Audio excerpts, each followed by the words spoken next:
mind the gap.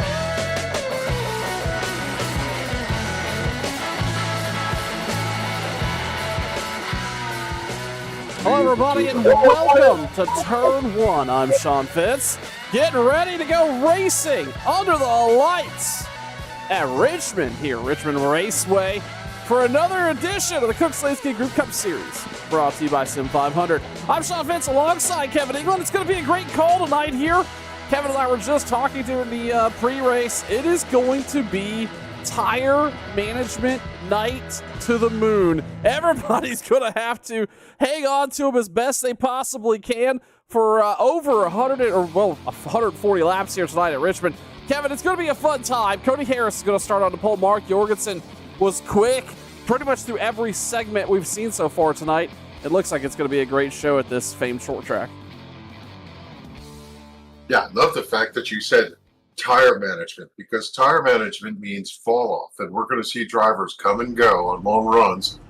I think we're going to have our elbows up action, right pocket pinball kind of action going on, but I also think we're going to see some long green flag runs. The lighting is going to change here. We're going to go to a dark track. They're going to pick up in grip, and we're going to have an outstanding race. This is going to be fun. It is a full field here tonight. Again, Cody Harris, Mark Jorgensen is going to lead them. Wesley Donaldson, Seth Foudy, Troy Haight, the top five. They're going to work another lap around here. Nelson Rivera, Kevin DeBrown, Justin Fuller, and Patrick Colby, Stephen Miles, your top 10. Bentley Glazer, Dory Woods. It'll be Jose Gonzalez and David Schildhouse. Mike Kelly making his return running for the 19 tonight. Joey Chatina is outside. 16th starting spot, 17 and 18 for Joe Hudson, Chad Coleman, Glenn Campbell, and Scott Simley making his return in the 84. He starts 20th. It's going to be a good time. As I mentioned, the track conditions, they're going to be a changing. The tires are going to be a wearing. And these drivers here tonight are going to have to keep the focus up high. We've got some picks, or at least I've got a pick in the booth. We'll talk about that more as we get rolling here. We've seen a lot of pace out of some of these drivers. We've also seen a lot of strategy already here tonight. Cody Harris up front, Mark Jorgensen Jr. Who's going to bring home the checkered flag? We're going to find out. Green flag, racing action live here at Richmond. Yeah, action right here on the start set. Foudy steps out. He collects a bunch of different cars. We're going to go yellow right away as did not get up through the gears, and it's a parking lot coming out of turn 4. Yeah, that front stretch, that happened so fast, I didn't even expect it. Let's take a look here out of Seth Foudy. Remember, he was starting in that top 5. What happened here on the start of the race? Watching the replay. Oh, he just gets loose, spins the tires, and unfortunately, that collects a lot of fast cars. Justin Fuller's involved in this. Stephen Miles involved in it. Also looks like Nelson Rivera, DeBrown, Bobby Wetzel, Josh Parker got tangled in this. Not the way some of these drivers wanted to start the night here at Richmond. Yeah, these drivers talked about loose conditions, cars just not in the racetrack during practice as twilight comes over the speedway. Track's a little hot, a little slick. It'll cool off, as we said, but I think he started in first gear, and when he pulled into second, it just broke traction and turned sideways. Good news is, if you're going to get crashed, now's the time you want to do it, because you have the rest of the race to fix it, but not a good way to start off your night here at Richmond. It isn't, and while this isn't going to be an aero-sensitive track per se, it does require the suspension to be in tip-top shape. Again, we talked about tire wear being a really critical factor here tonight at Richmond, and well, for tire wear to be controlled, you've got to keep the car underneath you. You got to have the suspension parts working the way they should. So while it doesn't look like a ton of traffic down pit road, it does look like Nelson Rivera, Chad Coleman's going to visit. Justin Fuller is all out of his box. Stephen Miles also moving out. Seth Foudy, it looks like he nope, Seth Foudy's there. He is going to continue. And, yeah, that is going to put a lot of fast talent towards the back of the field here, Kevin. This has, this is obviously going to shake some things up. How do you think he's going to be working through the back of the field here in the early going, especially, again, when we talk about only having 3 tires in the pits? Yeah, I think these drivers are just going to have to hit the reset button. A lot of them worked hard to get a good starting position because track position does matter here. And someone like Justin Fuller going back there in the low 30s, high 30s here to restart. He's still trying to get his damage fixed on the WBD diecast Toyota. There's not a lot of time to fix damage here and get yourself back to the back of the pack for the restart. And so, yeah, I think these guys have a lot of work to do in order to get themselves through, but a lot of laps, early going. We'll see how they find their fortunes at the end of this event. Justin Fuller last night also had a rough go of it in the ARCA series at Kansas right here on turn one. He had his hands full most of the night, including getting flipped on some strategy and a little bit of bump and banging. Did not turn into a fruitful night for him. And so far tonight, not looking much different in the Cooks Landscape Group Cup Series. I'll tell you what, we talked about it, and I'll mention it really quick. I had a pick, and David Schildhouse, and that 20 car. He's been really quick here. We heard him last week mention he's had to put his head down. He doesn't know what happened, and through the summer stretch, he just hasn't had the pace he'd like to have, and ultimately found it last week in the top three. Tonight, looking to repeat. That driver, again, he is a very controlled driver. A place where requires a little bit of finesse, a little bit of technical. Schildhouse is going to shine. And, well, I watched him during warm-ups. I watched him during practice. She didn't turn the effort up in the qualifying, but ultimately he was able to really just moderate his pace, keep the car underneath him, and was consistently quick and fast when he needed to be. So David Schildhouse is going to restart 8th here, and he's going to be one to look out for. Kevin, I know we've talked about Cody Harris, kind of up and coming here. He's a little, not aggressive, but higher on incident points, and that 95 back out up front. How do you think he's going to do tonight? Obviously starting on the pole, and he's going to have to deal with some lap traffic fairly quick here, but this could be a good night for the 95 as well. Yeah, no doubt. Fresh off a win coming out of last week at Watkins Glen, and this is the time of the season where if he can clean up his mess, so to speak, he will be competitive in the summer stretch, and he's shown here with a pole that he's ready to do business. And I'll tell you what, the guy I have my eye on is one sitting to his left shoulder there. Mark Jorgensen Jr. was fast here last year, coming second to Kevin King. Had a consistently fast car, and I think you got to keep an eye on the 88 Camaro tonight. Absolutely. They're going to get down to the cookout restart zone. Green flag back out.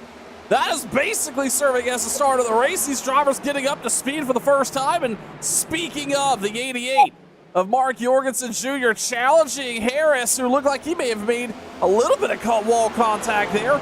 Jorgensen leveraging that bottom lane to rotate the car, and he's going to have the lead coming out of 4.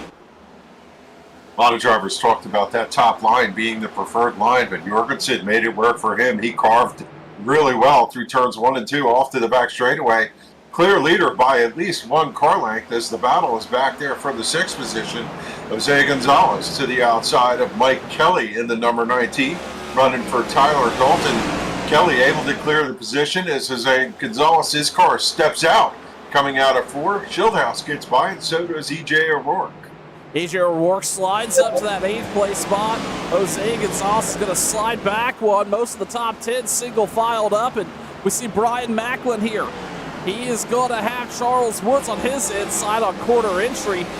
A lot of folks. I mean, I guess if you look at the stats, this track should be classified as a short track, but it has tendencies to race more of an intermediate.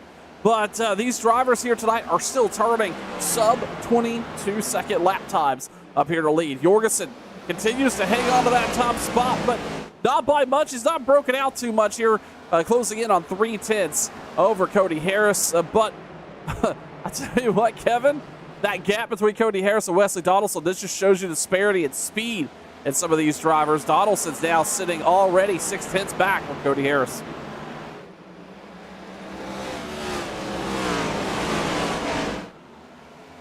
Uh-oh, we may have lost Kevin. Oh, nope, I'm here. Helps if I take the mute button off. I think tire wear is going to be a factor, and maybe some of these drivers have already gone into tire conservation mode. Let them go. Let's ride. It's lap 13, lucky 13. Just ride, get the feel for the car, let the temperatures come up, let the air pressures build. I'm interested in watching what lines these drivers have, especially that entry into turn number 1. Do you go down and carve the yellow line?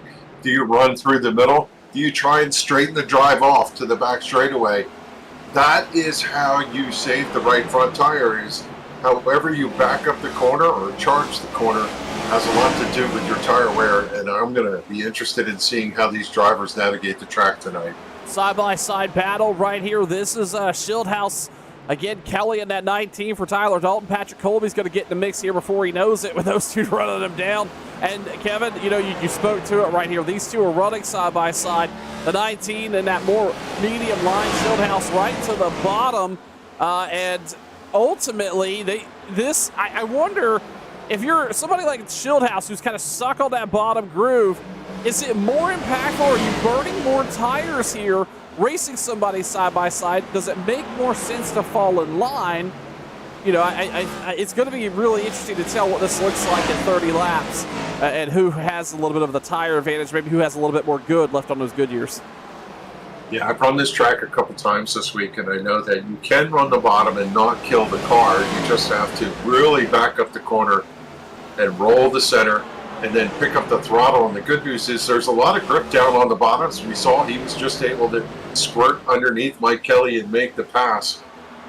You might do a little right side damage and you want to back it out a little bit, but the good news is you can run the bottom or the middle and still make competitive lap times here. Looking up front, Mark Jorgensen Jr. continuing to run even lap times with Cody Harris sitting P2. And then, as I mentioned, that speed disparity between first, second, and third. Wesley Donaldson's now back 1.2 seconds. It's Troy Haight, Patrick Colby in that top 5 with Shieldhouse. Again, closing it. Oh, we've got a caution on the racetrack. Looks like Jason Karlovage went for a ride on the front stretch. Same with Ron Holyfield. That's going to bring the caution out here on lap number 20. Let's see if we can find out what may have happened there to bring this caution out again for the second time here with the Cooks Landscape Group Cup Series. Yeah, that's a problem for Karlovage, who's had some really strong runs as of late, and it just looks like the two of them traded a little real estate up off of turn 4 as the 21 got sideways, collected the 60. And both of them went down to the pavement area down there on the front stretch, with 21 taking a pretty hard wrap to the left front as he hit that inside wall. That looked a lot, obviously a different scenario there, Kevin, but that looked a lot like the incident we saw with Seth Foudy on the start of the race. Getting into the throttle a little bit, lighting up the right rear, and ultimately looping it around there, bringing out the caution. A couple drivers electing to come down pit road here, a little bit of strategy at play. Kevin mentioned it before we went on the air. Really, from a fuel perspective, you've only got to make it 20 laps. So really, everybody's good to the end here. And with enough cautions, we hope we don't see it. They could probably save enough. Mike Kelly is going to elect to pit. That's going to bring him back to 26th place on the restart. Gerald Livingston's on pit road. Doug Roth, Kevin DeBrown. Joe Hudson's also on pit road. Scott Simley electing to pit. So it looks like about a quarter of the field or so elected to come down pit road and get service here on the second caution at Richmond. We're going to step aside really quick and come right back. Jorgensen's in the lead. Cody Harris, Wesley Donaldson, Troy Haight, Patrick Colby, your top 5. You're watching Turn 1.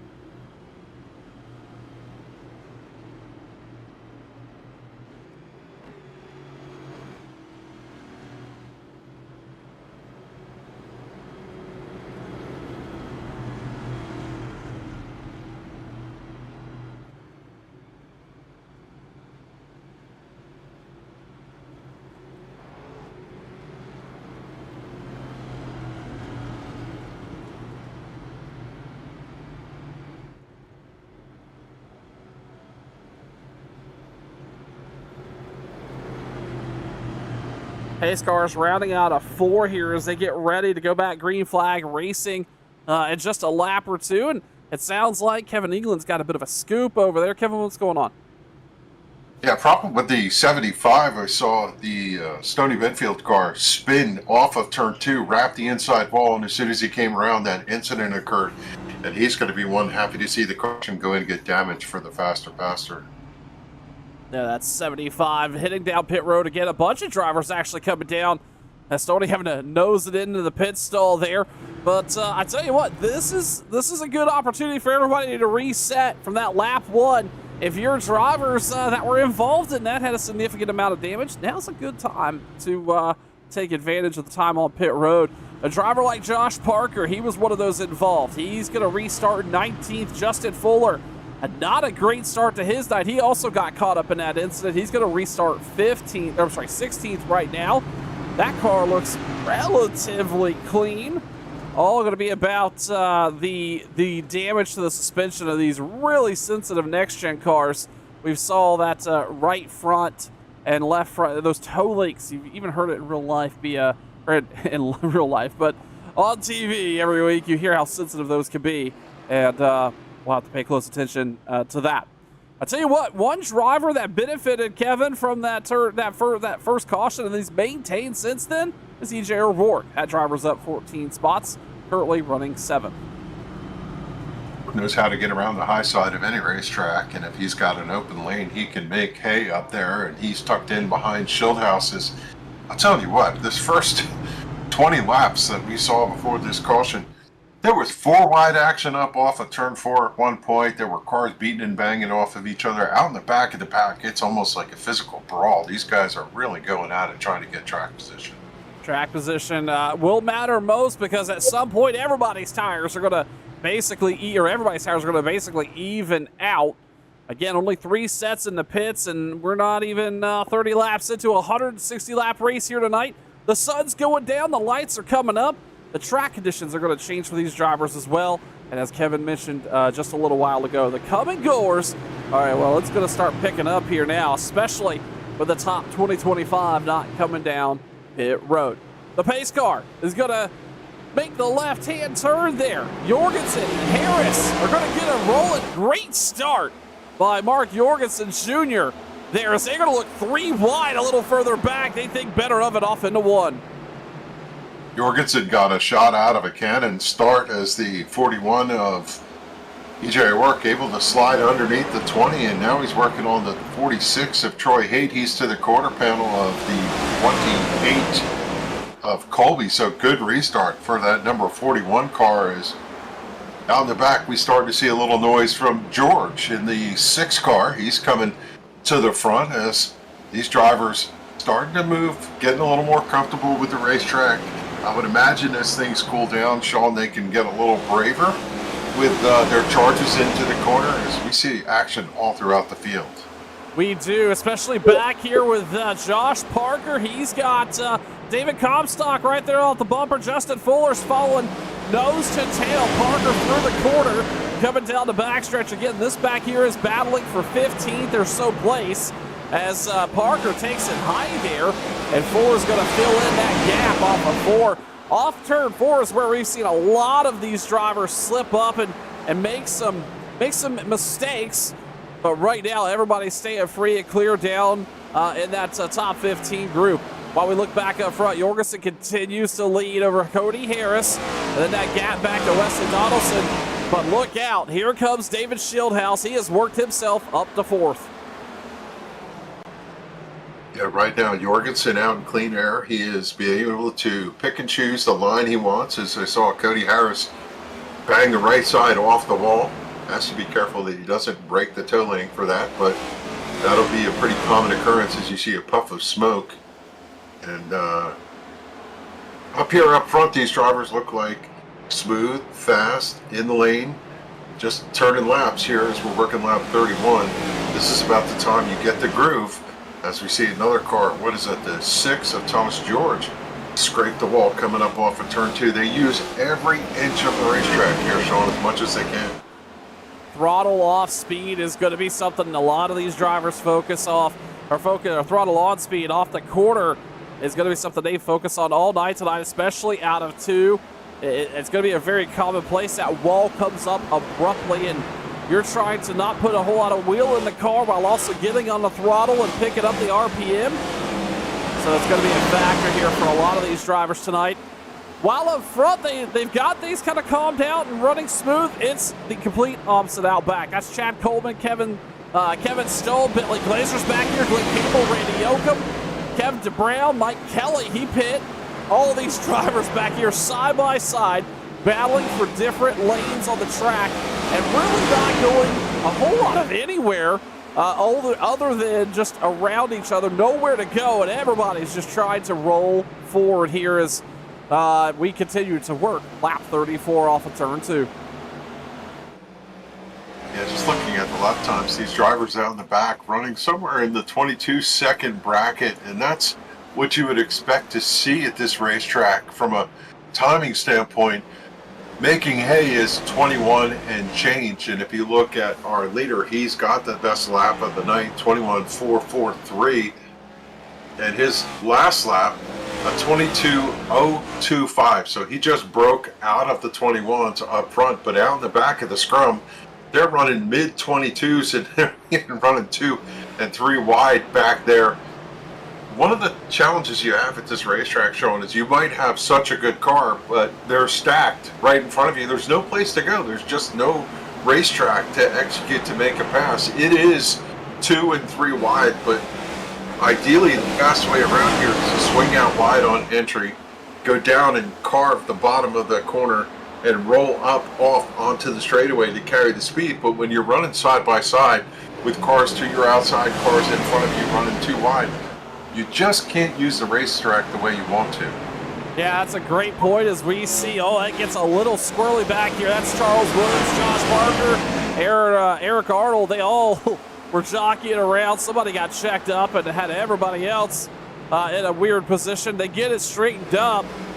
Man, that's EJ O'Rourke. He's falling back. Oh, and he makes big contact with the turn 2 wall.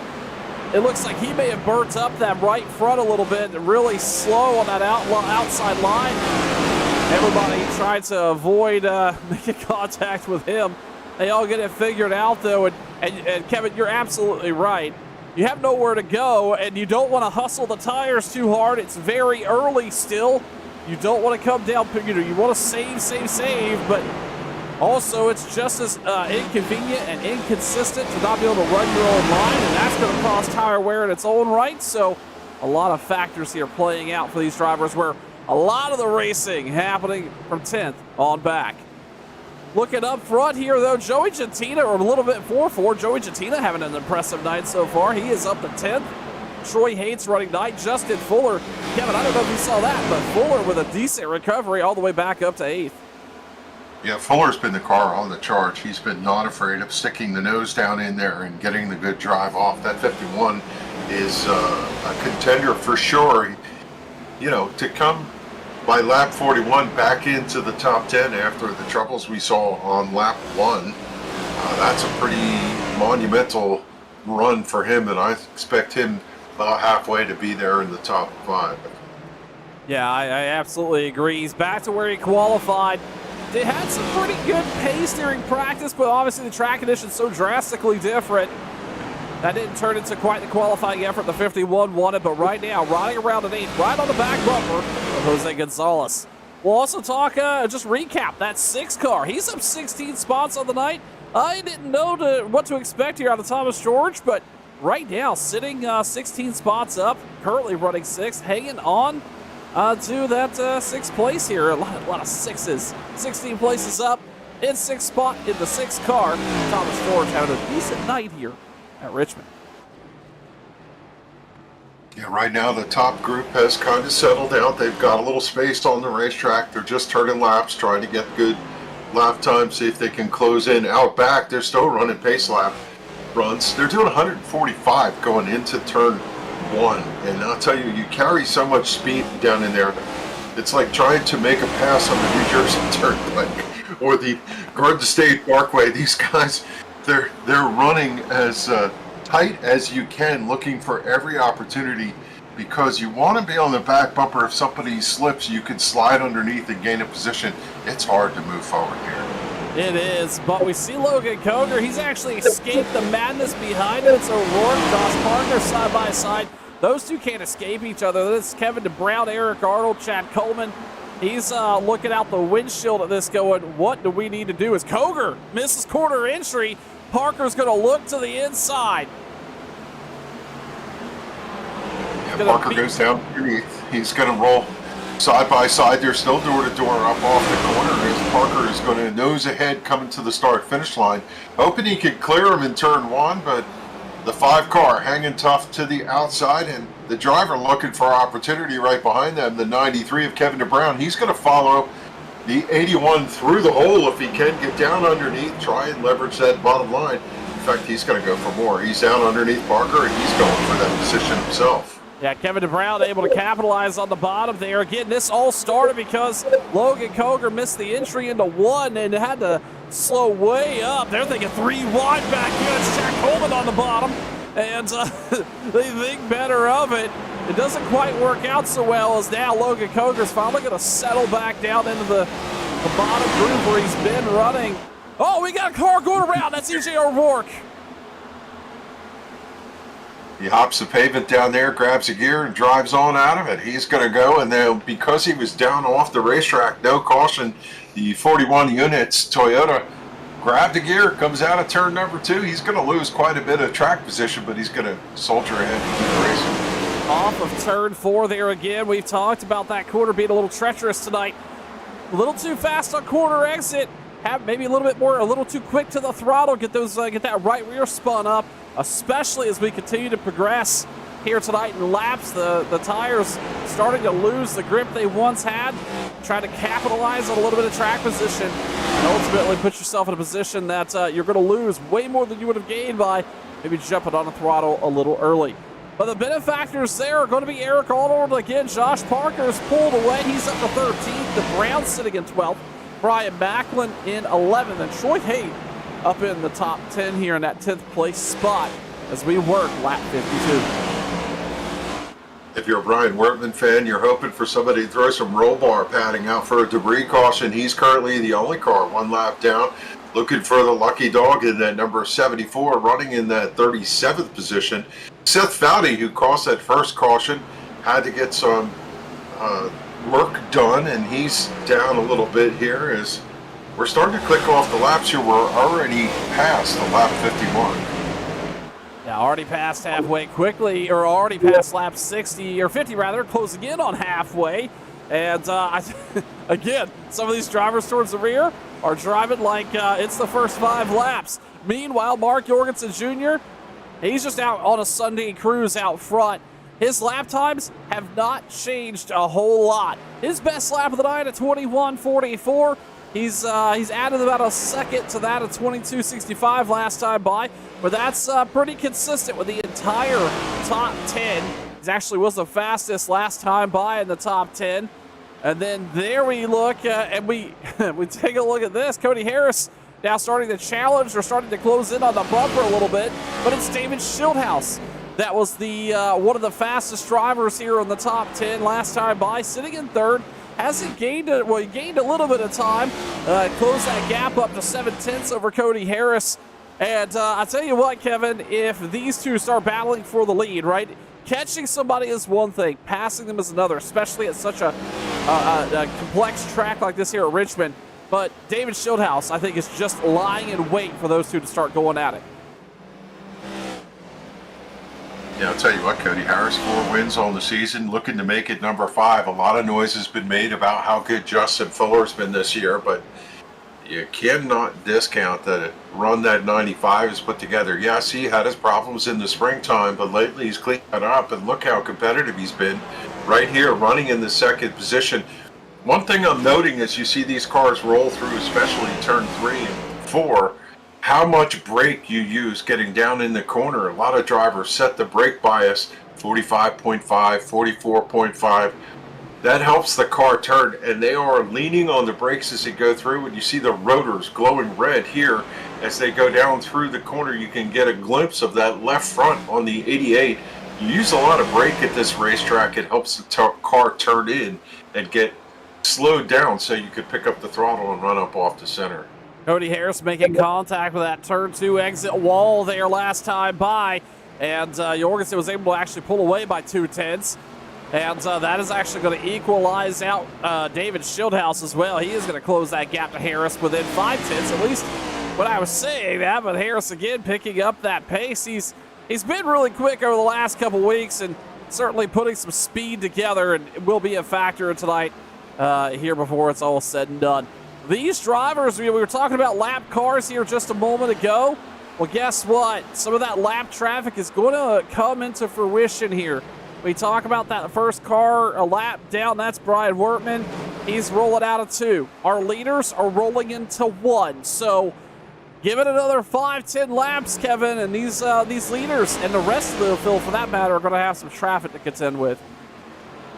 You have to wonder if some of these drivers back here have had some damage from that first incident, or maybe the second, as the 22. I think it was Nelson Rivera's birthday this week. The 22 running in the 38th position, sporting some damage on that right front. Have to wonder if he had his challenges tonight.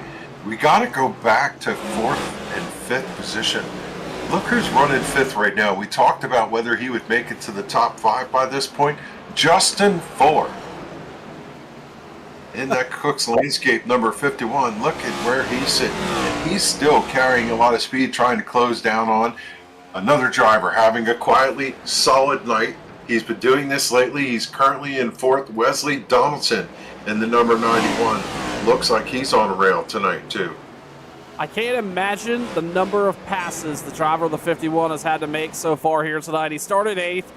Was involved in that incident, came down pit road, restarted like 37th, races all the way back up to 5th here, and that's all in a span of about 40 laps. So it's been an exciting night so far for the 51, as he is looking to make a pass there on the 91 of Donaldson. We go back up front. Jorgensen's now really started to pull away from Cody Harris. I'm actually starting to wonder if Harris may have used up the right side of that car a little more than intended. He's actually fallen 9/10 of a second back off Jorgensen, and David Shieldhouse is now, we're going to quit measuring in time. That's about 3 car lengths. Oh, we have a caution on the racetrack. Caution lap 65 as these drivers probably breathing a sigh of relief. This is exactly the time, Sean, that a lot of them would like to see this caution and change for fresh Goodyears. I saw an incident, but I'm not 100% sure what that was. And I don't see an incident logged, so we're going to be under caution here for the 3rd time tonight, lap 66, and this is going to bring everybody down pit road, regardless if you've come already tonight or not. And they're going to be led there by Mark Jorgensen.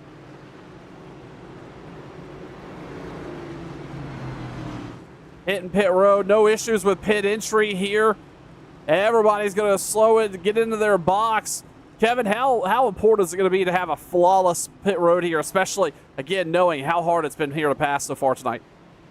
Yeah, especially for this top 5, they're going to want to absolutely nail the pit stop, get in the box right, get the tires on, get off launch correctly, make sure you get to the line and don't lose positions in the pits. Good pit stop so far for all these drivers. We'll see how it shakes out as they come off. And Shieldhouse, what did he do? 2 tires possibly? David Shieldhouse taking a look here. I looked like that was a normal stop. He's going to roll out 4th. Did you see something different there, Kevin, than I did? I thought for some reason I saw him come off quicker than that. Yeah, it looks like he spent 14.6 in the box. Cody Harris 14.7. So about equal pit times there for those drivers. Ultimately, Mark Jorgensen Jr. is going to come out with the lead. Cody Harris, David Shieldhouse, Wesley Donaldson, and Justin Fuller in your top 5. We're going to step aside for just a moment. We'll be right back. You're watching Turn 1.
green here at Richmond with Mark Jorgensen kicking it off, and he's able to break out, but David Schildhouse is going to challenge there on the bottom underneath Cody Harris. Schildhouse goes around.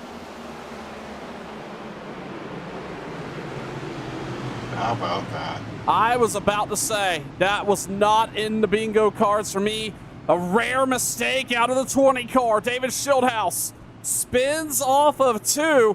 Kevin, we heard him say last week how just out of sorts he's been. Just hasn't put it all together to put together a solid run here. I imagine this was not in his bingo cards either here, as he took a ride off of turn 2. Yeah, in all defense, I know that getting up off the corner there full throttle on cold tires coming up off of turn 2, that is the place where the car has the biggest tendency to break out. And unfortunately for him, not a lot of warning on that. The car just snapped out. The good news, he just barely nosed the car into the wall. He got tapped by Colby as Colby went by, and I do not believe he's going to have significant damage, but at worst, the damage is done. He's going to be at the back of the pack, and he's going to have to fight for track position. Yeah, he started in that top 10 and raced his way all the way up to 3rd. He was actually challenging Cody Harris for 2nd there whenever he spun underneath. And tell you what, that's just not the run the 20 car wanted to put together. I imagine the children over there on Twitch are trying to cheer up their driver. I can only imagine that's a little bit of frustration in the helmet of the 20 car. Patrick Colby's also going to hit pit road. Kevin mentioned he made contact there with the 20 going around. A little bit of damage on that car. Might as well get it fixed here. Looks like we've got a couple extra laps of caution tonight at Richmond as we close in on the halfway point here tonight. Mark Jorgensen Jr., Cody Harris are going to pick up that first row, and then Kevin, it's Justin Fuller knocking on the door of a top 3 here for the first time tonight. He's going to restart 3rd. Yeah, you definitely know those top 2 are looking in their rearview mirror and seeing that 51 and knowing where he came from and realizing that they're going to have to cover their bases. We have to go back to that lap 65 caution. We did find the source of that. The 84 and the 17, I was trying to figure out the other car, came together off of turn number 4 with Kevin Sohn spinning down into the infield grass, and as he was sideways, they reached for the yellow flag, and that was the reason for caution number 3. We're working caution 4. David Schildhouse, single car spin, trying to get underneath for the 2nd position. As we reset one more time, we've not had a bad race here, Sean. A couple bits and starts for cautions, which was great for a couple of those guys. I know the 84 of Haight, the 22 of Schildhouse, or the 22 of, gosh, I cannot put it together here today. Wait a minute.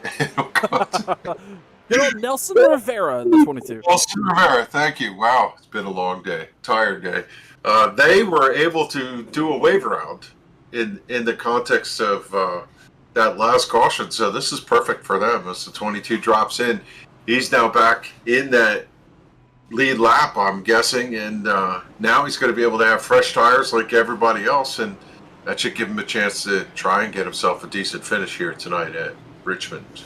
Another driver going to benefit from these cautions. That's E.J. O'Rourke. Remember, he went for that ride as well and looped it on the front stretch, got it back going, and unfortunately lost a ton of time. The caution didn't come out. Well, he's going to restart 33rd, and I believe that is on the lead lap as well. So another driver we'll see that's been in the top 10 here tonight. They're going to have to race their way forward. We know it's possible, but a lot of these drivers certainly don't want to have to do it. The pace car, lights are off. They get ready to go back. Green flag racing. Jorgensen's been in control all night, and he's going to get him back going. Green flag back out here at Richmond.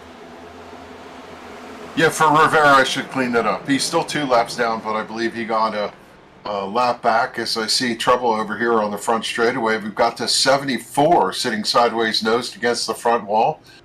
And who's the other one? Might be the 75 of Stony Benfield involved there too. Yeah, I saw another car down in the grass. Maybe the 8. Take a look here. Starts with the 8 car. having contact with Seth Foudy as Randy Yoakum went down into the grass here on the front straightaway. Oh, yeah, that actually started with Seth Foudy in the 8. I'm sorry, with Randy Yoakum in the 8. And then just a little bit of a spill over there. EJ O'Rourke saw his night flash before his eyes as that hole materialized right there in front of him. Going to bring out another caution here tonight at Richmond. And this, unfortunately, is what this track and many of the short tracks like it are known for. These cautions truly do breed cautions. It gets everybody back tight together, gets everybody ready to roll, and everybody trying to gain every bit of track they can on the competitors around them. And, well, we're seeing that kind of happen here tonight. Under caution for the 5th time, lap number 79. We're going to step aside. You're watching Turn 1.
Working the halfway point here tonight at Richmond Raceway on Turn 1. I'm Sean Fitz alongside Kevin England for the Cooks Landscape Group Cup Series. We're glad you're with us here on Turn 1.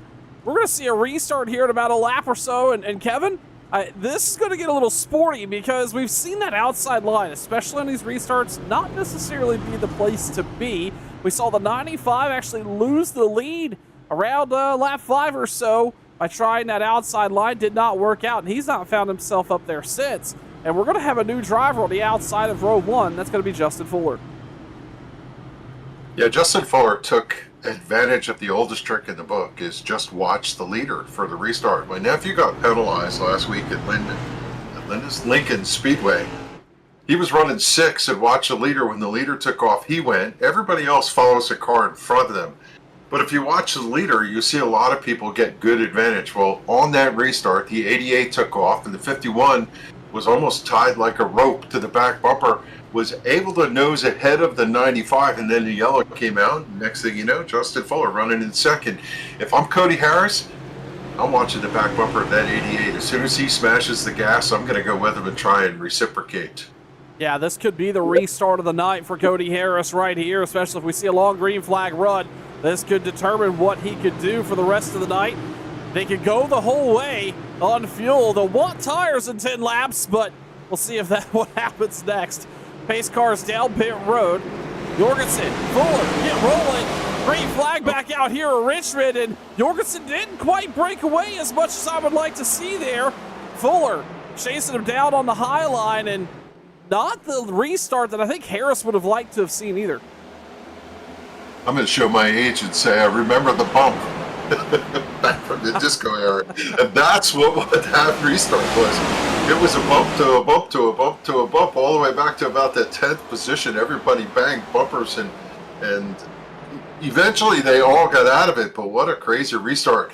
What does it mean? The 95 did get a good jump on the 51. They're running side by side right now. And I have to believe that Harris has the advantage down on the bottom. He surges ahead coming up out of turn number 4. Still trying to clear Fuller. Fuller hanging tough. He's not going to give it to him.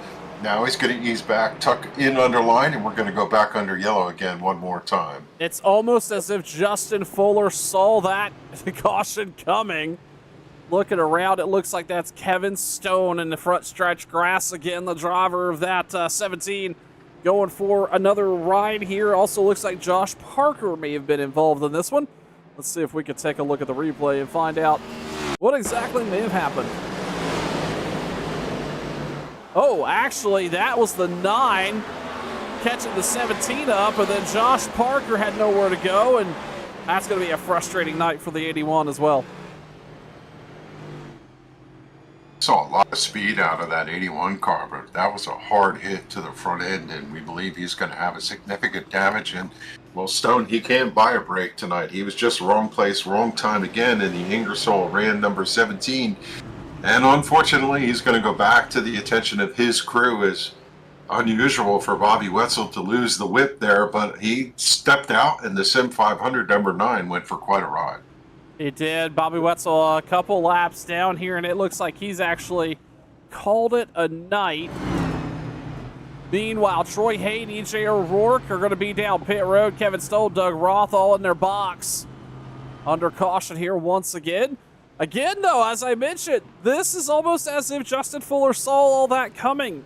Some of these drivers were using spotters, others are not, in terms of live spotters versus the animated spotter in iRacing. And makes you wonder if somebody was in Justin Fuller's ear there, but certainly that's not the case. That was happening way too far back. Either way, he's going to restart inside row number 2. Kevin, worth another mention here tonight. Again, the driver of that 6 car. He's up 17 spots now, running 5th. Thomas George having a really decent night here at Richmond. Yeah, this is the kind of racetrack that rewards a smooth and consistent driver. Thomas George doesn't make a lot of noise, but knows how to get around the racetrack and just keeps his car clean. And right now, that Valvoline number 6 looking pretty in the 5th position, top 5 run for him. He would love to see a podium. And I want to come back and talk about Josh Parker's year. I don't know what to make of this. When you look at the finishes this year, it's been totally hit and miss. He's got so many 30th, 20th place finishes, and then he's got a 2nd, a 3rd, a 2nd, a 4th, an 11th. But this has not been a year to write anything about for that 81 car, and I have to wonder what he could do to right the wrongs of this season, because it is not working out for Josh Parker this year. It is not, and that driver I would call passionate, as a little tangle there coming up pit road, but I would call passionate and eager to want to get it right. I think he truly feels like he is one of the fastest in the field here, but as you mentioned, Kevin, not putting it quite together. And, I would say the same could be for David Schildhouse as well. Again, he had a little bit earlier, he had a lot of fire at the early start of the season. Summer hit, and the 20 just did not find a consistency or the pace he'd like to. Right now, he's racing himself back up to 24th after spinning, coming off of 2, running in the top 3. But it's just an odd thing. How much do you think the tire model and the changes that iRacing have done over the last 2 quarters playing into a factor in some of this drivers' speed here tonight, or well, really throughout this entire Cup season here?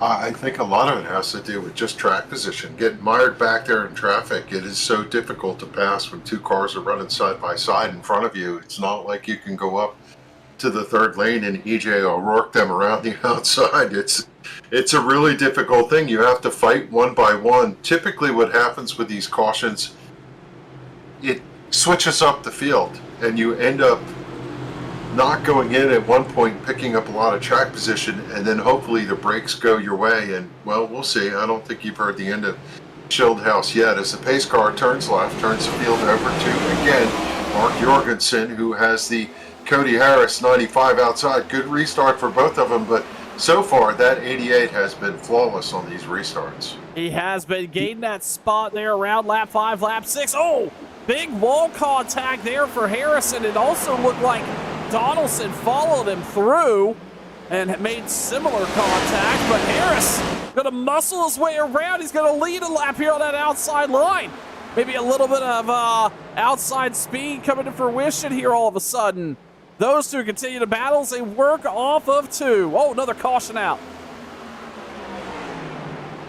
Yeah, and I think Harris was ahead at the time of that caution, so he led the first laps of this race, and he's going to go back out front here for this restart. As You know, we both looked at him come off of turn 2 and slap the right side off the wall, but that ricochet still carried speed down the back straightaway. He was able to nose ahead of Jorgensen Jr. and capture that high line. And I said to you earlier, I think the high line shows a lot of speed. It's just a matter of hitting your marks correctly. Yeah, look at that 75. He's had a rough night tonight. Yeah, and Parker unfortunately involved Nelson Rivera in that mix. No. Yeah, a lot of again frustration, I'm sure, in the back of the pack. And back to that fight for the lead, you're absolutely right. Harris is going to be able to capitalize here. He used that outside lane and made the run at the right time. 10 seconds or 5 seconds different there, and this would be a different story. But Cody Harris is going to start on the point here when we go back green flag racing around lap 97. We're going to step aside. You're watching turn 1.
Getting ready to go back green flag racing here in just a moment. I want to take a moment to say hello to everybody watching over on YouTube and Facebook. Steve Ritter rather. Yeah, hey, thanks for being here. You're right. Justin Fuller is looking to sniff the lead out here. He's definitely marched his way forward after that early incident.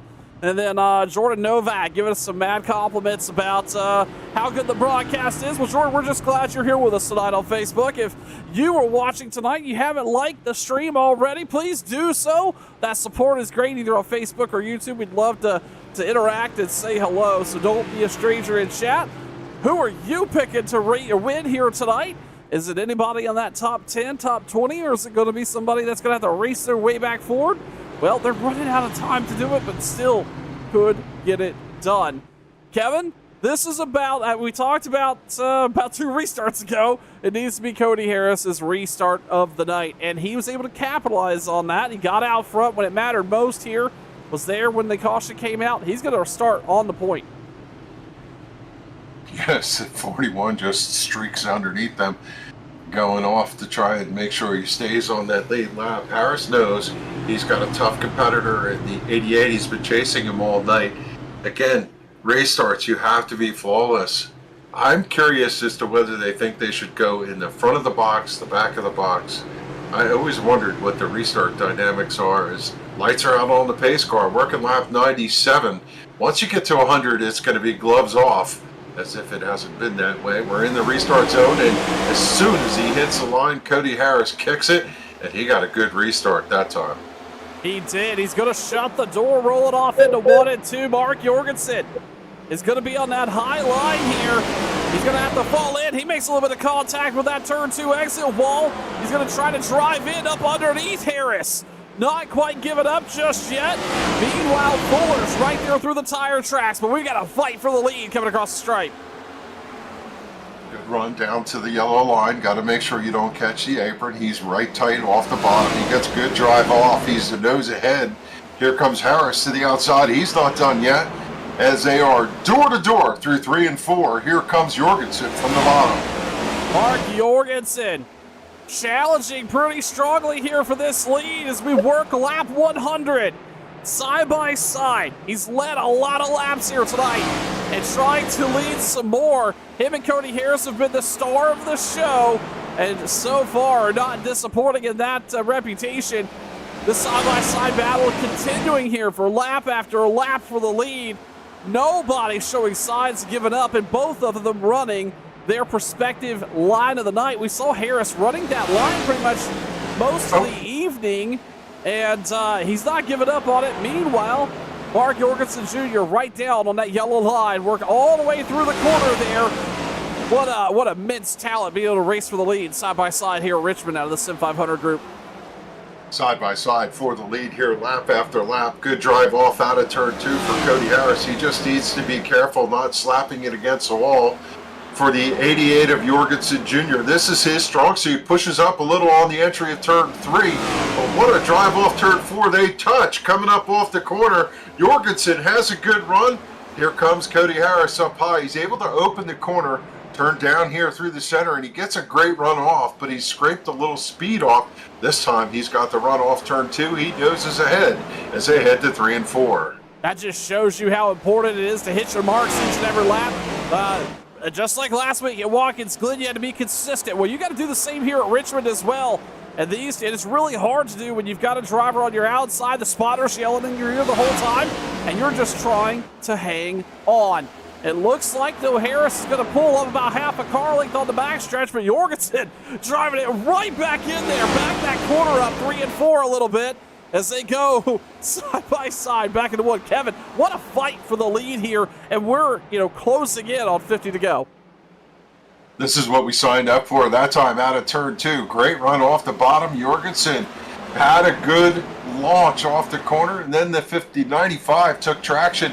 He's got a little bit of advantage here, and I think he's going to clear him here at the start-finish line. Yeah, I would have said the same thing too, but again, Jorgensen continuing to haul hay down there on the bottom, just continues to make gains while Harris continues to make a little bit of contact with that outside wall. I would almost be nervous of the 95 and what that can do to, you can do it 1, 2, 3 times, but one too many, and it's going to make a good night turn bad very quickly. But Jorgensen is not giving anything up, and outside of that one misstep, a little bit of a driving too hard off into the corner, he has been executing flawlessly here underneath the 95. As I see that, pulls it off again. He drove it in there too hard, got tight, and he's going to lose that spot. New leader, Cody Harris. I'll tell you what an awesome battle we saw. Instant classic right here. It's one of the best races of the year in the 95 of Cody Harris. From that eye line prevailed, and you have to think that the driver sitting right behind him, the 51 of Justin Fuller, watched that and said, "Here, kitty, kitty, kitty, kitty." He knows these drivers ran those tires hard, and he has to wonder if he now has a little bit of advantage. And actually, the driver sitting in the catbird seat, Wesley Donaldson, he's hung off just a little bit back there in that 4th position. I think he's saving a little bit of tire, and he'll make a little noise later. Yeah, not wrong at all, Kevin. These two raced hard. That was about a 10, 12 lap side-by-side battle. Both of them in different lanes, and they have been running here tonight and having to really be aggressive. Meanwhile, Justin Fuller was just riding, just cruising, and now he's actually going to start to pressure Mark Jorgensen just a little bit right to the bumper there. And now, if you're the driver of the 88, keep in mind he took the lead lap 6 on that after that first caution of the night on the start of the race. Took the lead and then kind of walked away. He hasn't had to run down the 95 under green flag conditions. And now Fuller's going to look to the inside of the 88 here in turn 3 and 4. And that looks like where the 88 is losing a little bit of quarter entry speed as they come across the stripe for 112. Yeah, certainly the car on the bottom abused the tires the most. And again, Justin Fuller, here's the kitty kitty moment. He just moved underneath the 88. Cleared him pretty quickly. When you got underneath, he was able to execute the pass in 1 lap. And with that, he is already a half a car length off the back bumper of your leader. 51 coming to second and going for more. Remember, keep in mind, Fuller involved in that lap 1 caution and had to fall all the way back to around 37th or so, raced his way back through the field, and now challenging for the lead here tonight at Richmond. We look a little bit further through the field. Thomas George sitting 6th, Jose Gonzalez quietly in the top 5 here. Eric Arnold, another driver having a really good night. He's up 28 spots, Kevin, running 7th back now for Eric Arnold.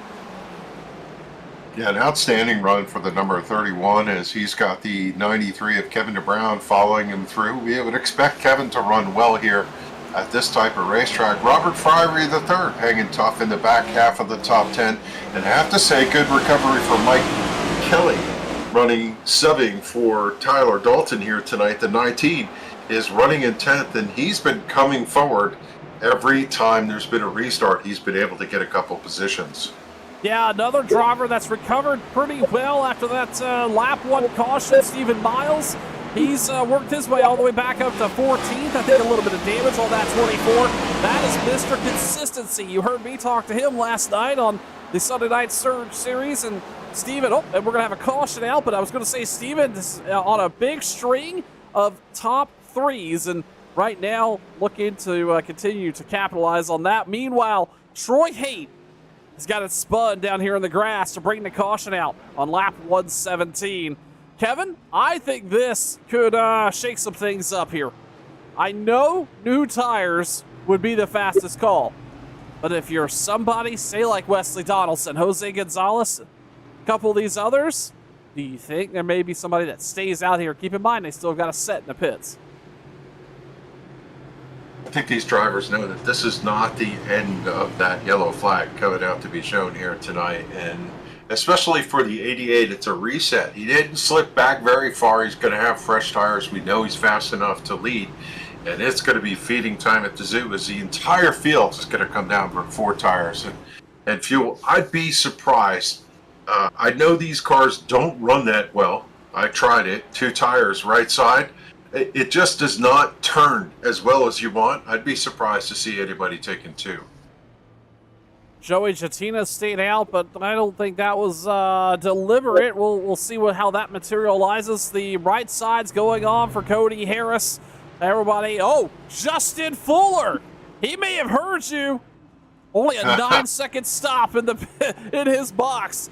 If anybody can pull it off, it's going to be the driver of that 51, Kevin. And, well, we're about to find out what those 2 tires could do here at Richmond.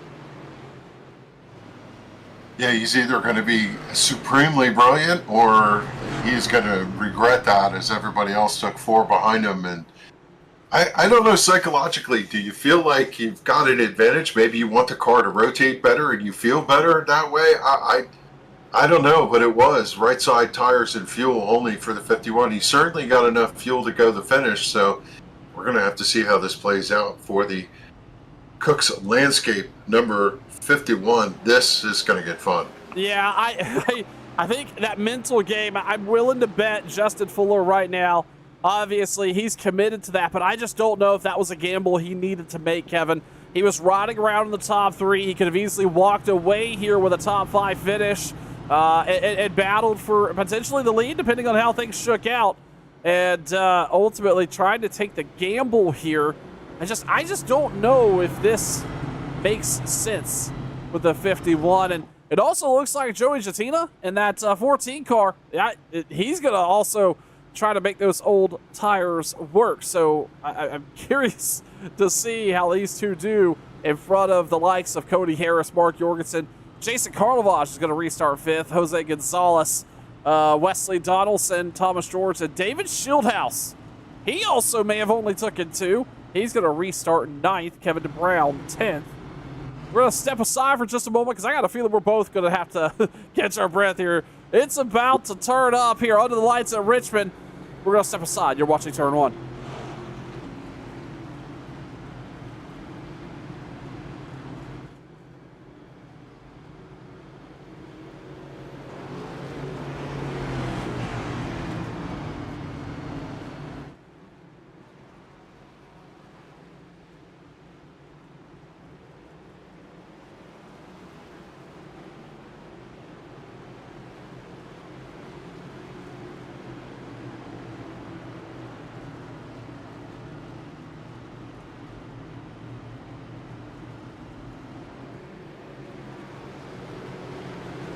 Gonna go back green flag racing with about, let's call it 38 to go here tonight.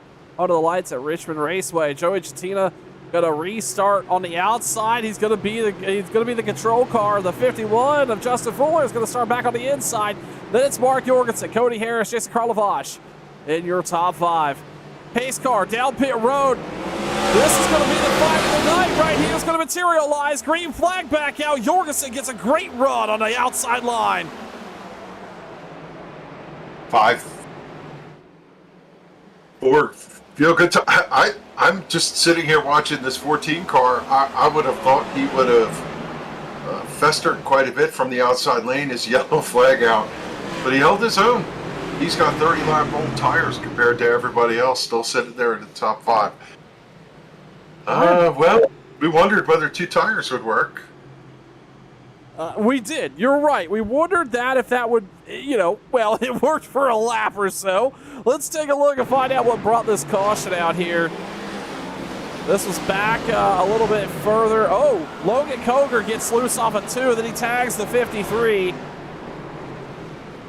Those cold tires, that's very similar to David Schildhouse's incident with Logan Koger bringing that caution out. Now, Joey Chatina, now that he's had a lap of racing action under those tires, he's kind of got what he's got at this point. But I'm really impressed with Justin Fuller.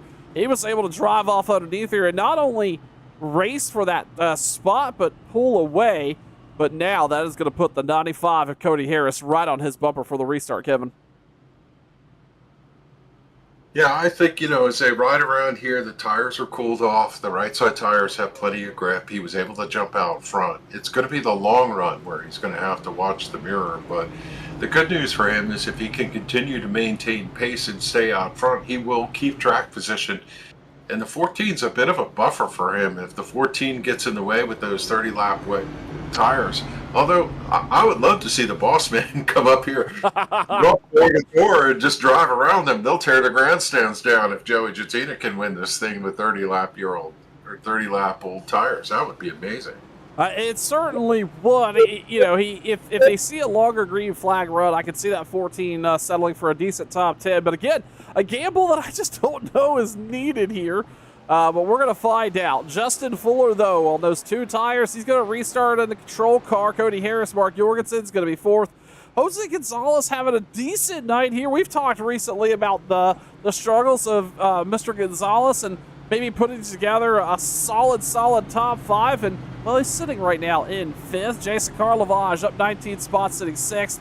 Wesley Donaldson has fallen back to 7th. Thomas George, again, that 6 car having a really quiet but good night. He's seen himself all the way up to 5th at one point. He's going to restart 8th. David Schildhouse 9th. Eric Arnold 10th. And then it's to Brown, Foudy, Macklin, Ferrari the 3rd, Coleman, Glazer, Kelly, Miles, Comstock, and Scott Simley. Your top 20 as the pace car lights are going to be off here.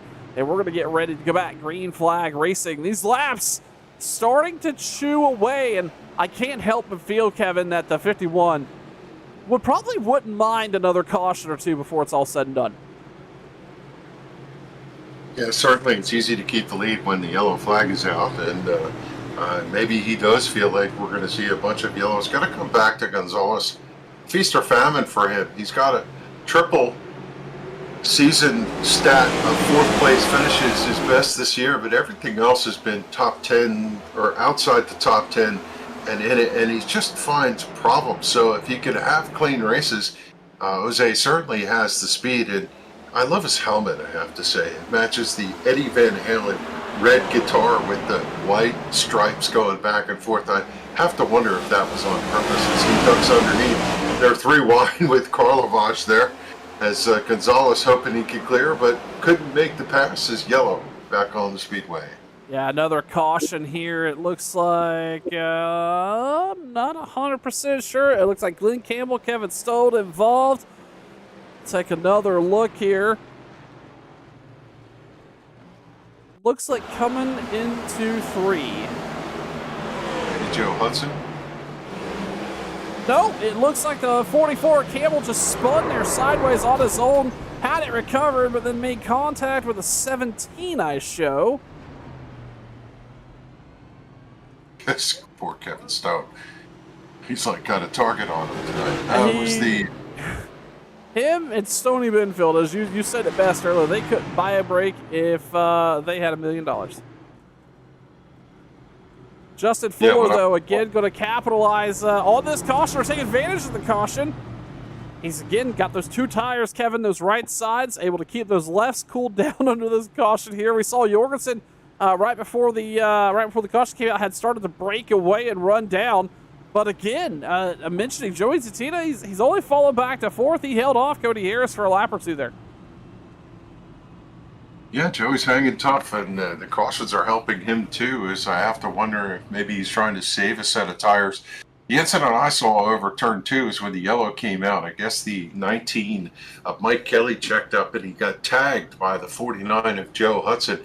Doesn't look like a lot of damage to the back of the Chevrolet for Kelly, but that's what I saw. The car was sideways over there, and kind of hard to miss that 49 car given the color when he gets into trouble, but they both drove away out of that, and they'll restart. Wow. That's what it says on the side of the car. Yeah, that's that 49 car. It's hard to miss under the lights here at Richmond. He's been known to have some standout paint schemes at Joe Hudson, so I'm not surprised in those bright fluorescent. Well, I don't even know if that's fluorescent. That's just bright purple on that car. Joe a little slow there. That right front on that car, though, Kevin, that thing looks like it may have seen some better days. A little bit of, actually, no, that may be the scheme on the right front of that car. Making it look like a little bit more damage there than it does. Yeah, it's just that black suspension, but it does look like it has a little damage on the right front. Oh, yeah, no, he definitely does. That right front Goodyear is poking out there a little further than it should. Yeah, well, that's short tracking here for you at Richmond. The contact, not only with each other, but with the walls here has certainly been plentiful here tonight under the lights. Going to be working lap 135 or so. Go back, green flag. We'll step aside. You're watching turn 1.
Justin Fuller going to restart on that inside line. Mark Jorgensen Jr. is outside row. Mark's going to have the tire advantage, but that inside line seems to have prevailed a lot here tonight.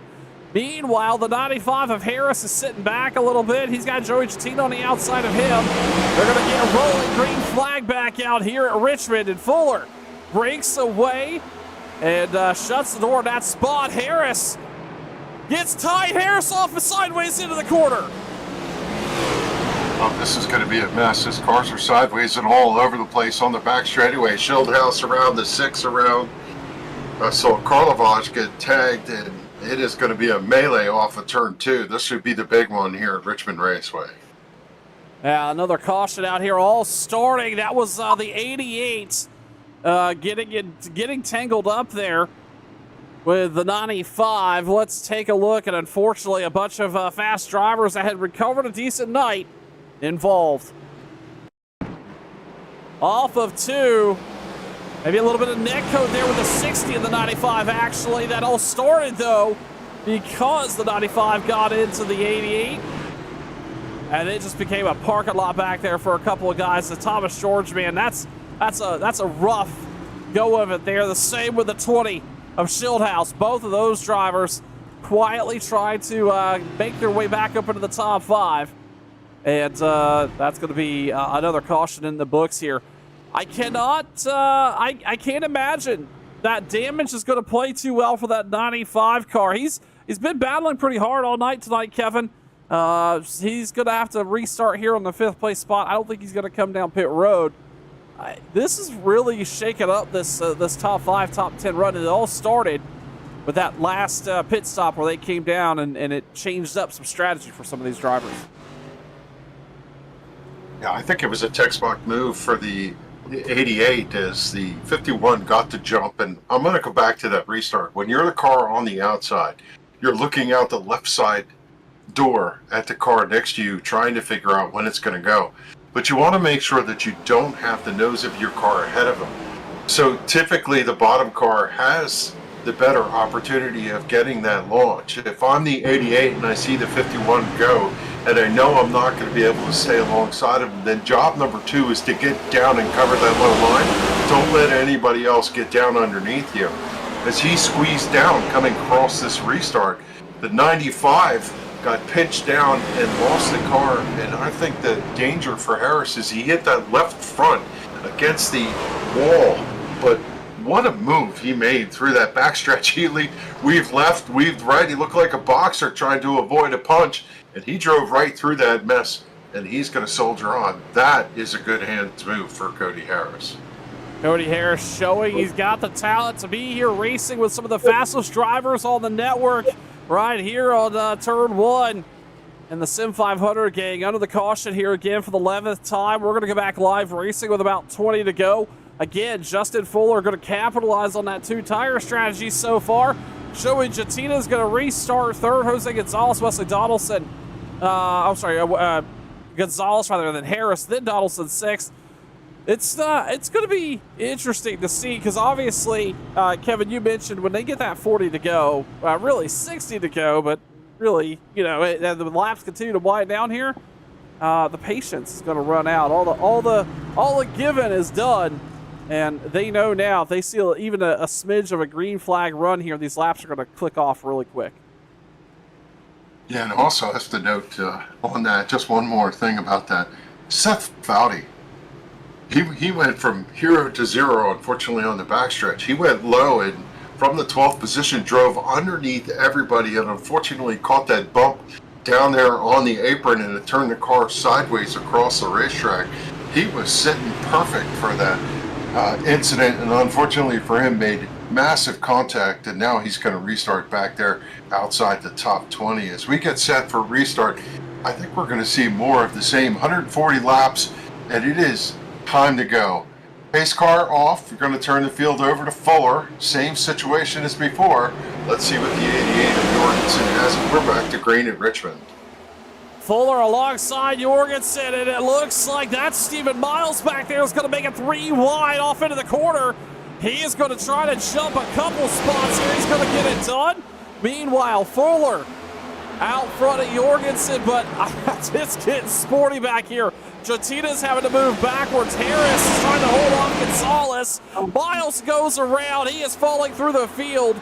I'm trying to grab him. He is in the grass. No caution. There it is. Stephen Miles goes for a ride. That's going to bring the caution out, and Cody Harris is going to be in a 3rd place spot when the yellow flag comes out here. And we're seeing Joey Jettina fall through the field a little bit. Kevin, he's fallen back to 5th, but more importantly, the chaos around him. What do you think Joey does here? Is he committed, or could he come down, maybe get 4 freshies and race through the field here a little bit? What would you do if you were the driver of that 14? I don't know. It depends on how much courage you have. You either cash in the bank or you stay right there and take your lumps. Look, it has played out properly for him. He's kept the track position. These restarts, he really just needs to have 2 good laps each time. And he's parlayed this still into a top 10 run where he was mired back in traffic. That caution came, it looks like a little bit of net code. The 27 of Foudy got into the back left quarter panel of Colby in the 28 over there on entry to turn 1. And we don't talk about this yet, Sean, but we should have mentioned it at the get-go. It is so difficult to get through turn 1 here as all the cars feed down and funnel into that bottom line. It's so easy with different braking points and different lines for drivers to come together. And we've seen a handful of that lately as we're working caution number 12. Yeah, absolutely. And you know, coming off of turn 2, not only is the entrance difficult, but the exit off of turn 2. You want to drive pretty much straight at the wall. You want to straighten out the corner, get on the gas, and pick up the RPM. And ultimately, though, you want to do that. You want to keep as much angle out of the wheel as possible, but that turn 2, that outside wall comes up quick, and we've seen a lot of drivers make contact with it as well. So it's been a very interesting night here under the lights at Richmond. Justin Fuller leads, Mark Jorgensen, Cody Harris, Jose Gonzalez, Joey Tatina in your top 5. A couple drivers coming down pit road. Seth Foudy, he was again that driver that almost was the hero through the caution before last, and narrowly avoided making, or 95 narrowly avoided making contact with. Meanwhile, we look at a couple of these other drivers. Again, Stephen Miles, really thankful that caution came out when it did. He came down pit road here just a short while. He took a ride through the grass the lap before. So, yeah, a lot of different stories here tonight, including David Shieldhouse. He's got a beat-up 20 car. That nose of that car not looking the greatest. Thomas George sitting 22nd at the moment, and he had a really, really good night tonight going. And unfortunately is back where he started, actually, sitting in 22nd place here under a caution, again, for the Cooks Landscape Group Cup Series at Richmond. Yeah, I don't know if track position is so valuable that you will not see David Shieldhouse go in. That car is totally wasted. I still think with 15 laps to go, he might go in and get at least some of the front end fixed, but right now, maybe he's counting on different cautions that can leapfrog cars that have problems as he's running in the 23rd position. He said last week that he wanted to stay out of trouble. Well, trouble has found him tonight here at Richmond. It certainly has for Shieldhouse. Meanwhile, it looks like Bentley Glazer's going to work outside or get off the box here. He's going to be joined by Kevin Stone. Seth Foudy still under the service of his pit crew, trying to get that car straightened back up as the pace car lights are off. And Fuller's going to have to restart him once again. This is playing into his favor. Keep in mind, those left side tires, they're pretty old at this point, all the way back to lap 86 or so. Those right sides are fairly new, but he's going to have to hold off some of the fastest drivers of the night to pull off the checkered flag here. Jorgensen on the high line. Harris right behind him. Jose Gonzalez back there. Joey Jatina. That's also going to be something we'll pay close attention to. Here's the pace cars down pit road. Justin Fuller, the control car. They get going. Back green flag here. 14 to go. Restart for Fuller. Harris down in where he was before, underneath the 88, tried to drive off turn number 2. I'm watching the genius of Joey Jatina sitting back there in that position, trying to fend off all comers as the 30 goes high, the 31 goes low, the 38 gets to the outside, and Justin Fuller's out by 3 car lengths. Yeah, Jatina just needs to find a place to settle, and he's going to do that right in the tire tracks of Chad Coleman. Meanwhile, Justin Fuller on those 2 tires out front now, 5 car lengths, starting to grow. He's going to come across the stripe here and see the 12 to go sign from the flag man. Cody Harris so far not able to do a whole lot with Jorgensen. Meanwhile, Kevin Jorgensen just turned the fastest lap of the night at 21:44, an identical lap time to our leader, Justin Fuller. Track temperatures have cooled down. You're going to have the best grip of the night. And for Jorgensen, it's time to get to work. He can close down as he's going to have another shot at a restart. We've got a massive crash here on the front stretch. They're still piling into each other, some down in the grass. As O'Rourke was involved, the 5 was involved. And when they crash here coming up off the corner and someone turns sideways, we talked about how narrow the entry of turn 1 is. The exit of turn 4 can narrow up as everybody tries to get to the outside fence, and that one involved the 2 and the 31. Yeah, the 14 also involved in that. Logan Koger involved. I believe that's, who is that? Is that Charles Woods? Either way, Just not a good way to come back across the start-finish line. We'll take another look at that, but it looked like two drivers finding the same place or same spot of real estate off of 4. This all happening, yeah, right here in front of Logan Coger. There's going to be a lot of beat-up race cars. Poor Shieldhouse having to take a ride through the grass to keep that thing under control. Man, this may have been what would seal the fate for Justin Fuller. He played that strategy just right, got out front at the right time, and he's going to go back green flag racing with about, we'll call it 6 to go. And so far, Kevin, Jorgensen and Harris don't look like they have enough to get up there and run right to the bumper of the 51. Yeah, I don't know. This could be the night that Fuller pulls it off. We've seen drivers take 2 tires and be able to stay out front and fend off all comers.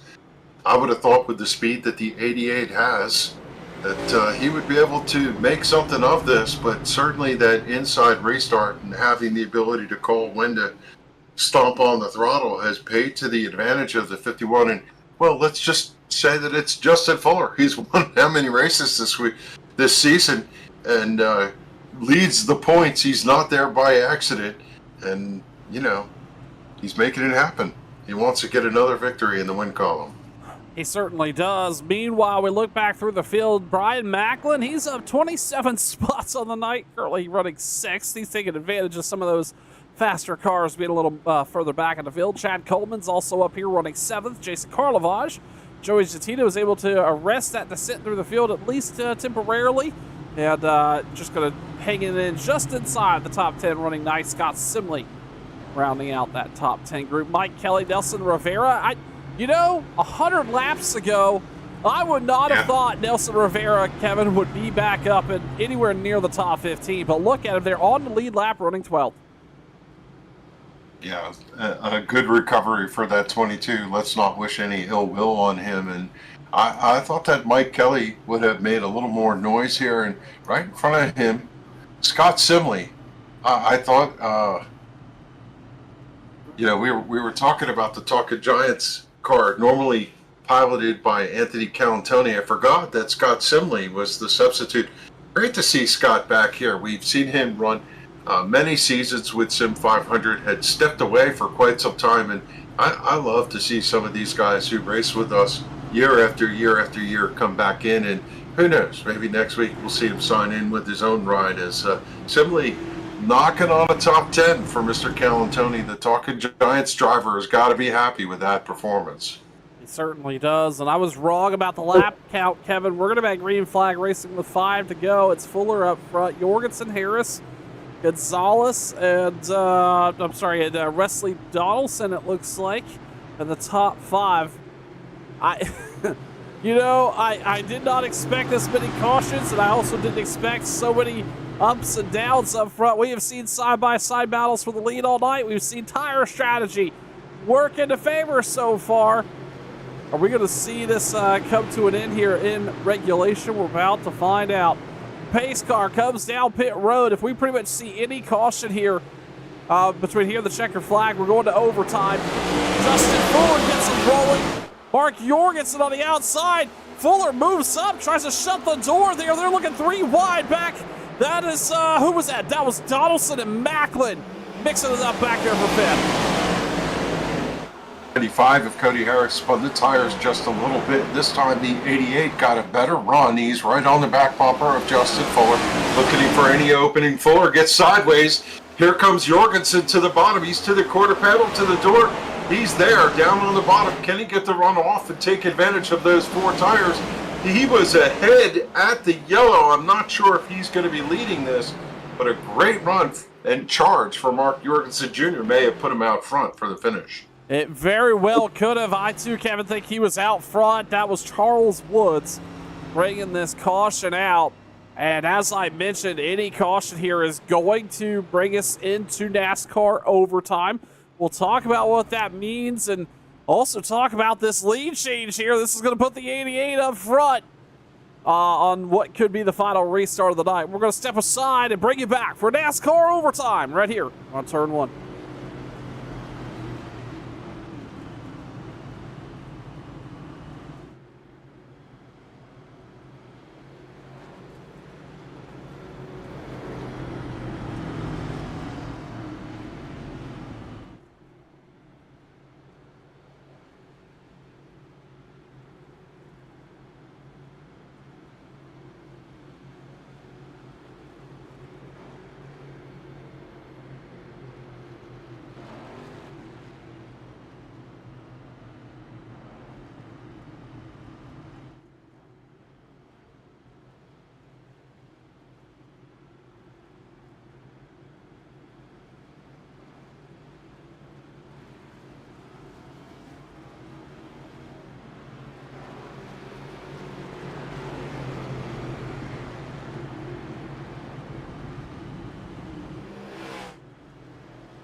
A wild finish here to the race tonight at Richmond, and we'll quickly talk to, there we go. I cannot get this to work. Chad, we got you. Can you hear us? Yeah, I got you. Hey, Chad, congratulations, a P2 there. I don't think 2 restarts before, though, you expected to see that happen. Able to bring a top 2 away here tonight at Richmond. I don't know, like, what happened right there on that last restart was kind of exactly what we thought was going to happen, but we thought it was going to happen a restart earlier, and then it didn't, so we were all kind of surprised, and then when that caution waved, we knew the shit was about to hit the fan, and it did, and everybody got a little bit on them, and then somehow we were able to come out halfway smelling like a rose. That's right, Chad. We saw you have a pretty quiet top 15 night here. It looked like it was difficult at times to make passes at this short track here tonight. How difficult was it to get around, folks? High line, low line. What was it like in the car? Man, honestly, the first of the race was... It started out bad. That spin, whatever happened on the initial start of the race, I got about a minute of nose damage from that. So I had to pit and go to the back. I think I restarted 31st, 32nd, somewhere back in there. We drove up to 12th on that long green flag run and was having a lot of fun, honestly.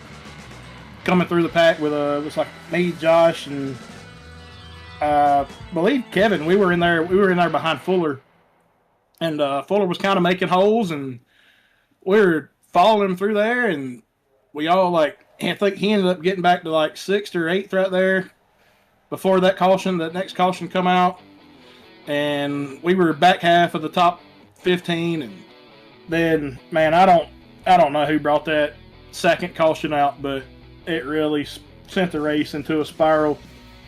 And after that, everybody kind of knew you had to get what you could get early, so everybody was getting everything they could and then some, and then that's also a product of what you've seen out there the last 10 laps of the race.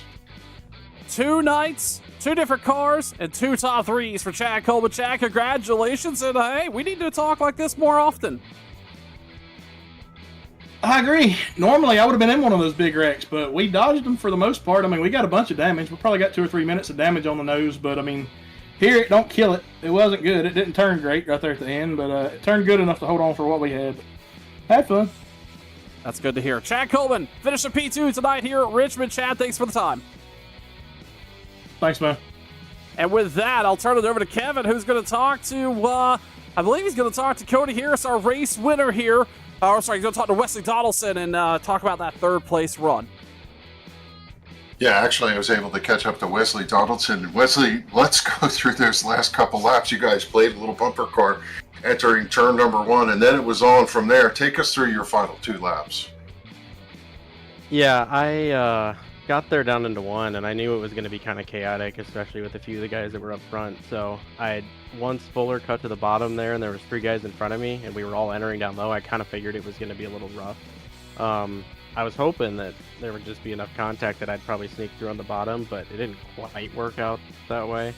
I ended up, after Cody made contact and shoved Fuller into Jorgensen, and then I kind of hit Cody and sent Cody through the middle, and then thought I had to run down the backstretch and just kind of, I got to Fuller's inside, but I hadn't entered that low into the corner. Ended up just locking him up and spun out Fuller there. So really wasn't trying to do that, and I feel bad for ruining his night. But yeah, ended up after that side by side with Chad, just a race to the end there, and it was very, very, very chaotic.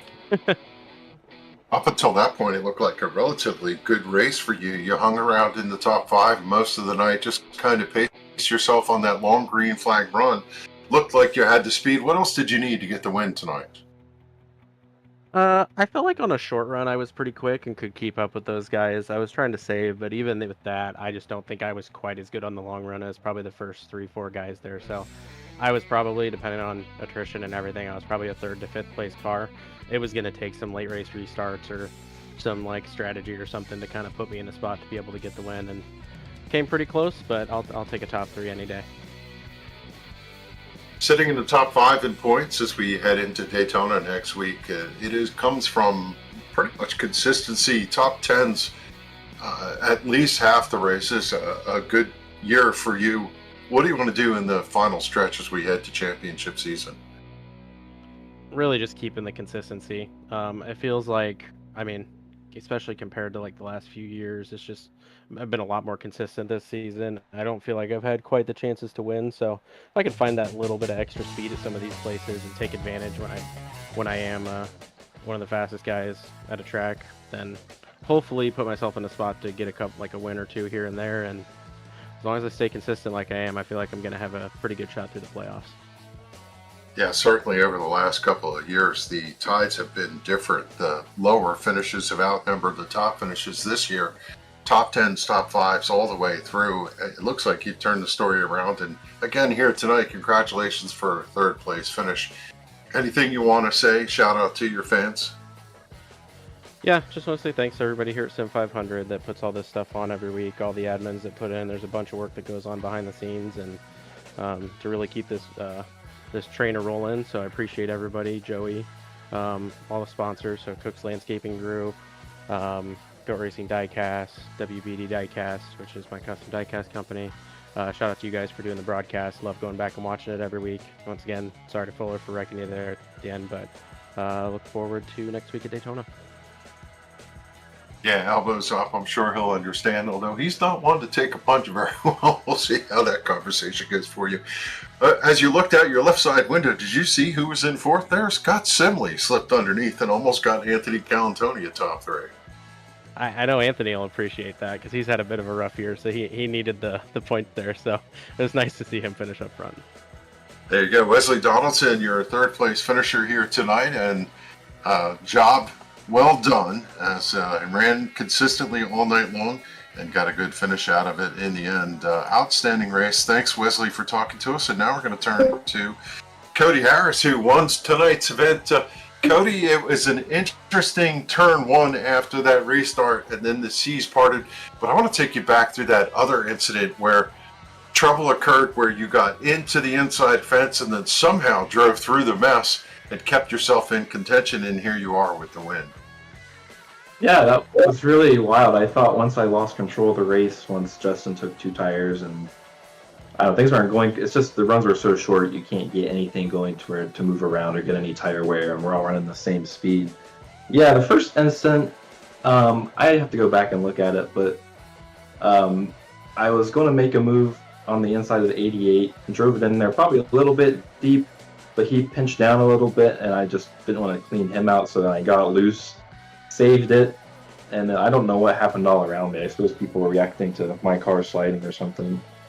And then, yeah, at the end, obviously I don't want there to be any contact for the win there, but got a good start. Justin slid in there in between me and the 88, and from my view, the 88 went in very conservatively, which then backed the 51 up into me, and then I bumped the 51, and then at that point, the 91 was in the back bumper of me, which kind of pushed me up the track and kind of around Fuller, and that's kind of how the seas parted. And then I don't know what happened after that. I know there was more crashing, but yeah, I hate that there was contact, but yeah, it felt like it was just kind of a short track racing deal on the end of a race there, especially when everyone is going to drive it in very hard, and the front guys went a little bit conservative and very defensively on their line, and just kind of all met their entering one there. I'm sure when you came out of turn two and looked up in the mirror and saw everybody way back, you knew it was yours just to control. And I think your read of the situation was right. Usually, though, when the 88 goes in and backs it off, if he gets tagged in the back bumper, it pushes him forward, like what happened with you. And unfortunately, it turned Mark sideways, and that was the end of his night after an outstanding run. How hard was it to try and work your way around Justin Fuller with those two tires? We got harder, because as the cautions kept coming from when he took them, his left side just kind of cooled off and got more equal with us. So that was going to be difficult. We needed at least probably 20 laps to be able to do it on speed, either me or Mark. I had good battles with Mark the whole race too, just kind of whoever got control on a restart. I messed up at the start and he got control for a while, and I was able to get the lead there on another one, and then after that, I That's when I think Justin took 2 tires and then ended up not in the right lane or something on the start, and then Mark got around me then too. So yeah, it was a fun night, a good race. It's a shame that it all kind of ended like that with all the cautions. I wish we had more green flag running to just kind of race it out, but I guess you'll get that sometimes. Yeah, it looked like Mr. Fuller came hunting for you after the race, and I'm sure you'll have an interesting discussion with him. But I think your read of the situation was pretty spot on. And how about the multi-win? Your 5 wins, 2 in a row. I think we were talking earlier in the show about, you know, just turning your season around from the troubles you had earlier to come away for a couple wins. Heading into the end of the summer, that's the way to go, Cody. Outstanding runs from you lately. Yeah, I don't know. Just starting to click, trying to stay out of trouble. Obviously got a little bit tonight, I guess. But yeah, it seems like if I don't get in any sort of incidents, I have a good race. I think if you look at my stats, it's either top 5 or not top 10 at all. So yeah, road courses are always good. I like short tracks. Daytona will be Daytona. And then I forget what's after that, maybe Darlington. That's usually a decent track for me. Yeah, the incident after looked a little bit like Days of Thunder. Yeah. Yeah, it didn't give you much of a burnout there, but car got blown up there. Didn't work out that well. But you know what? A win's a win, and we'll head into Daytona next week with 2 wins in the column. Can you make it 3 in a row? Oh, we can sure try. You know, once you're going... I don't know if I've done a drafting race since they did the update, but once everyone's going like flat out, not fuel saving, it's kind of side by side, hard to make moves, but maybe not quite as bad as real life, but it's still difficult once you get into certain spots, and then you're just kind of at mercy if a push goes wrong and get caught in a wreck there. So it'll be what it'll be. It'll be a good time. But yeah. Well, there you go. We went into overtime. 164 laps. At the end of the battle, it was Cody who won the war. Congratulations, Cody, for the win. Shout out to anybody you want to give a shout out. Let's close this down and go on home. Yeah. You guys for taking the time to commentate and put on the broadcast every week. That makes it fun so I can have my friends and family watch. I know I've got some people that enjoy watching from time to time, so thank you guys that are watching, and glad we could get a win. There you go, Cody Harris. Win number 5 on the season.